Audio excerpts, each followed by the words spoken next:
Good evening. Welcome to the committee, John. You're here to talk on 516, and it looks like 569 as well, so you may proceed.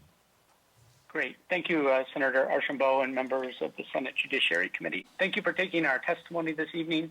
I represent Common Cause Rhode Island, but tonight I have 24 other organizations in the Voting Access Coalition joining me.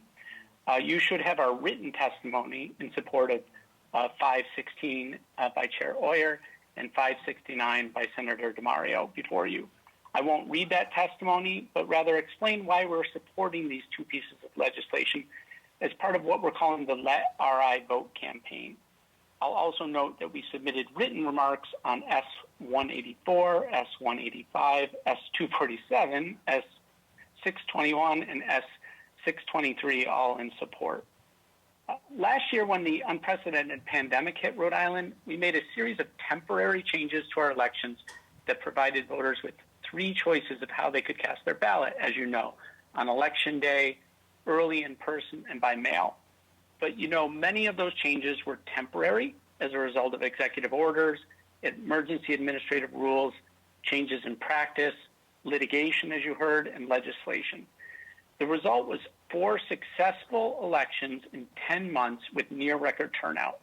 Voters apparently liked having choices, but without legislative action, many of the changes will disappear, negatively affecting hundreds of thousands of voters who availed themselves of the opportunity to choose how they cast their ballot.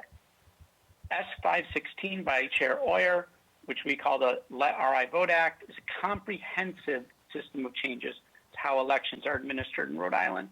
You're going to hear from other members of this coalition soon about various aspects of 516, and I'll refer you to the written comments which contain a summary of the changes as well as a line-by-line analysis of the bill. But I want to point out that the bill doesn't simply codify what happened in 2020. It builds on the changes that were made in 2020 to make our voting system better for both voters and administrators. So 2 very quick examples. 1, you heard that 30% of voters voted early, and as the Secretary said, they liked voting early. But only a handful of communities offered weekend voting.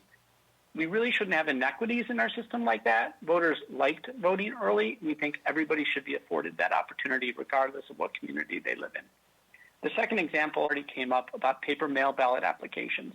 The cost, I believe, was about $500,000 per election for sending those. We're not proposing that. We're saying create a permanent mail ballot list. Also, an electronic application process. It's more sustainable for the state to do it that way, and it also allows eligible voters to participate by mail. We're also supporting Senator DeMario's resolution 569 that would delete from the state constitution the 30-day voter registration deadline and the 30-day residency deadline. If passed by the voters, it would allow you, the assembly, to enact same-day registration for eligible voters.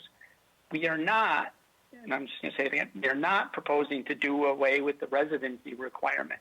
That would still be required in the state constitution, but you would get to set the length of the residency requirement and the length of the registration requirement. We believe Rhode Island should join the 21 states and District of Columbia, states of all political stripes that have same-day registration. As you heard, our current 30-day deadline is the longest in the country. It's a historical artifact preserved in the amber of our state constitution, a relic from a time of paper voter registration. Rhode Island is actually a national leader in electronic voter registration. We should build on that to give voters options. So we urge you, the committee, to give consideration to both these proposals. I'm happy to answer questions. Thank you very much, John. Are there any questions for Mr. Marion from any members of the committee?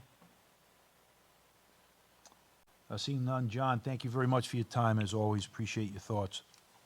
Absolutely. Thank you, Senator. Thank you.